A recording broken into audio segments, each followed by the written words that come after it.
Muito bem, bom dia a todos que já estão acessando, que já estão aqui comigo.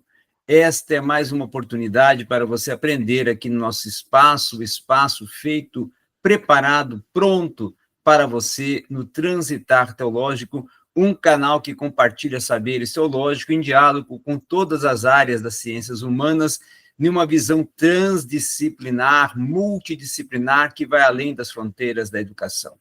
Vamos, então, agora a um tema hoje dentro da exegese do Antigo Testamento. Trabalhar com o texto proto-massorrético. Essa é uma oportunidade única e eu quero convidar a você, antes de entrar aqui no assunto que vamos tratar hoje, a, se não é inscrito, se inscrever. Depois, dê seu like, faça seu comentário, enganje, participe, interaja, tenha a sua participação aqui nesse espaço. Muito bem, muito bem, muito bem. Quando trabalhamos com os principais códices massorréticos, nós temos uma produção de manuscritos massorréticos que vão desde a época medieval, mas aproximadamente, vamos dizer que durante a época medieval, foi muito enorme essa produção, tá? Chegando aí até aproximadamente 6.000 são conhecidos na época medieval. Alguns dos quais até surgiram no período do desenvolvimento até da própria atividade massorrética das famílias de Ben Arracher, Ben Naphtali, que são ambas, claro, de Tiberíades, tá? Dentre esses manuscritos que podemos dizer sobreviventes, atualmente estamos vendo que são relacionados diretamente aos massoretas tiberienses, tá?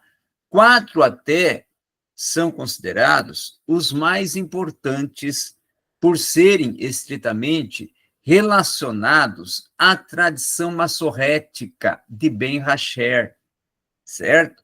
Então, claro que surgiram durante o auge de um desenvolvimento desse sistema e até possivelmente foram produzidos durante a vida dos massoretas Moisés e Arão ben Hacher, tá?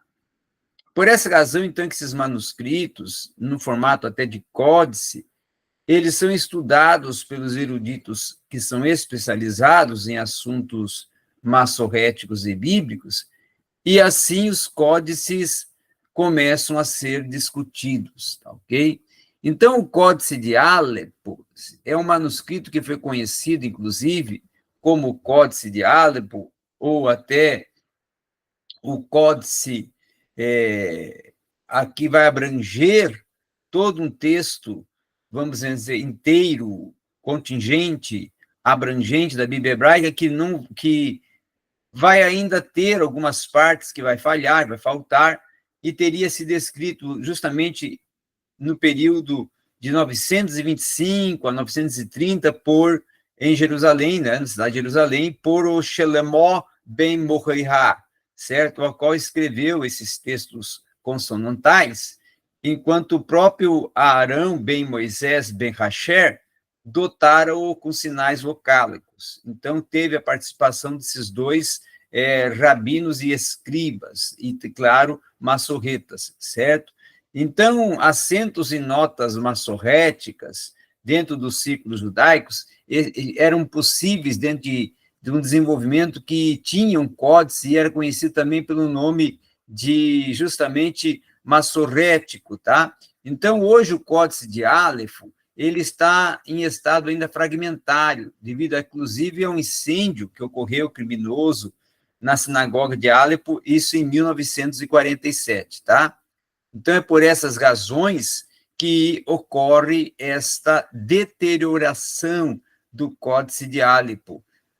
Uma outra questão também é porque falta, claro, outros textos e também porque, originalmente, o Códice continha um total de 380, vamos dizer assim, fólios, dos quais somente 294 sobreviveram e hoje, atualmente, se encontra na biblioteca do Instituto Ben Zivi, em Jerusalém, lá na capital de Israel, não é? Então, o sistema de vocalização deste concorda com a tradição justamente de Ben Hacher, justa dentro do que tange o 94%, e vai concordar com a de Ben Naphtali em cerca de 6%, tá?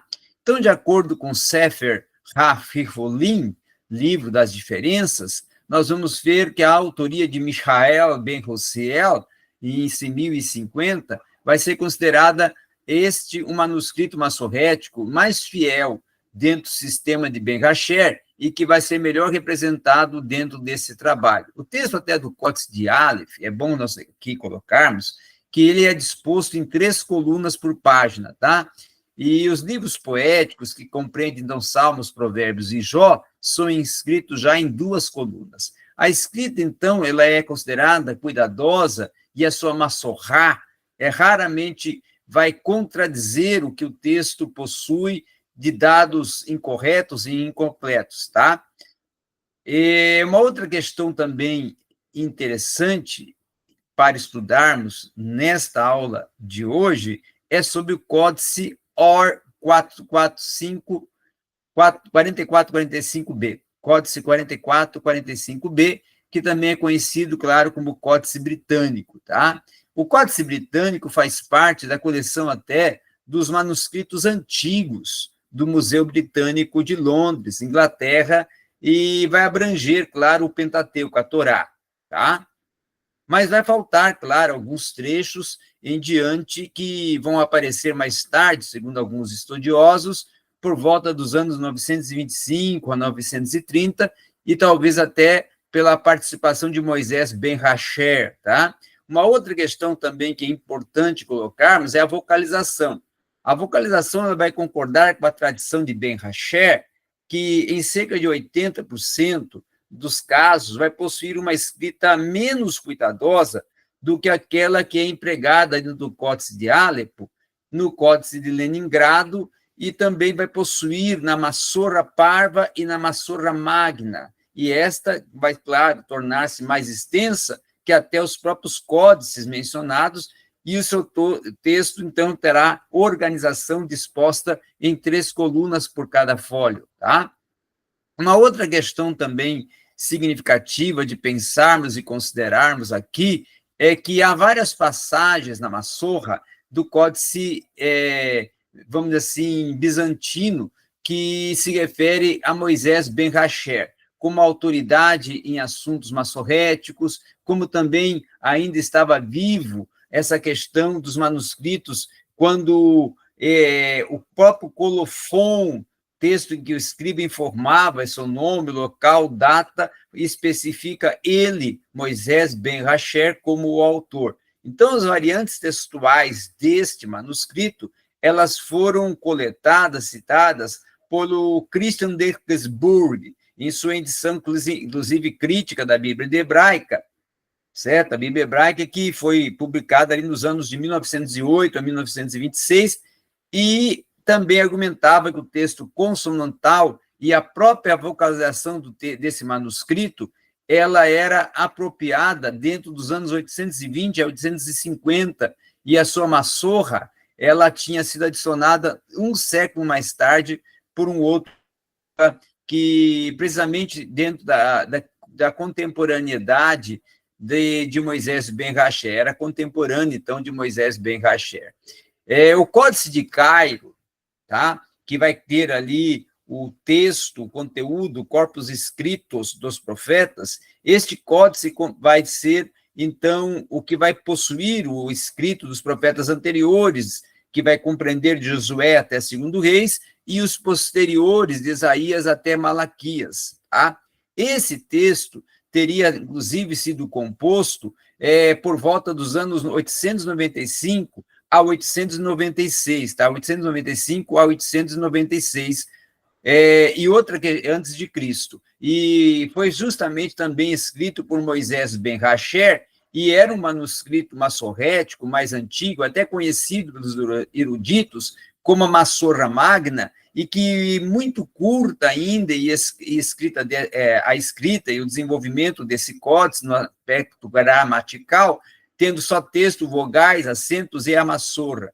E era muito cuidadosa, inclusive a similar escrita empregada no Códice de Alepo, e esse texto bíblico ele é escrito em 3 colunas, tá? Em termos de vocalização, e ele tem um manuscrito que é mais relacionado a esse sistema massorrético de Ben Naphtali, que, vamos dizer assim, que 64% do que é de Ben Hacher, que é 33%. Outra questão também interessante de nós estarmos tratando nesta aula de hoje é justamente pensarmos e tratarmos e argumentarmos sobre o Códice de Leningrado. O Códice de Leningrado, que também foi conhecido mais tarde como o manuscrito massorrético mais antigo da Bíblia hebraica, foi considerado, não é, o escrito massorrético mais antigo da Bíblia hebraica, ele vai conter a totalidade, então, do texto e vai ser escrito ali por volta de 1008 a 1009 por Shemuel ben Yaakov,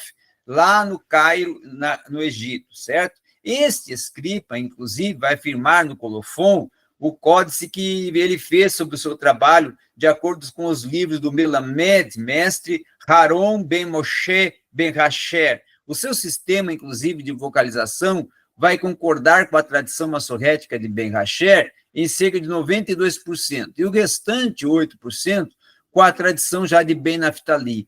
Já esse dado, que é baseado na obra de Mishael ben Rosuel, ele vai ter um desenvolvimento dentro do Códice de Leningrado, baseado nas listas de Ben Rosuel, que vai mostrar ser, vamos dizer assim, 95% de participações em questões que são bastante consideradas dentro desse códice, e vai se encontrar esse códice hoje exposto em São Petersburgo, na antiga Leningrado, na Rússia, na Biblioteca Nacional da Rússia, antiga biblioteca pública, inclusive estatal, de Saltokov, Chandrakarin, que faz parte da segunda coleção, inclusive, dos manuscritos hebraicos. A sua escrita é bastante cuidadosa, e o texto bíblico é escrito em 3 colunas, tá?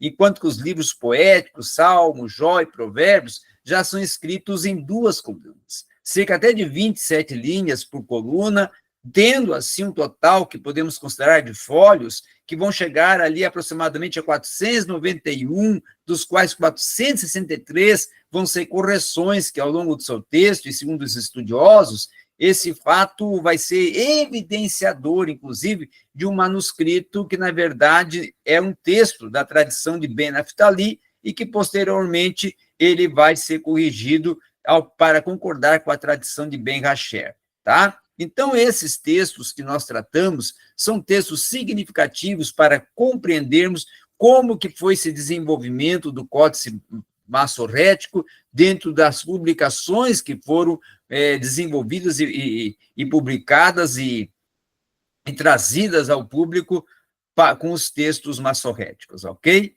Obrigado a todos e até a próxima aula.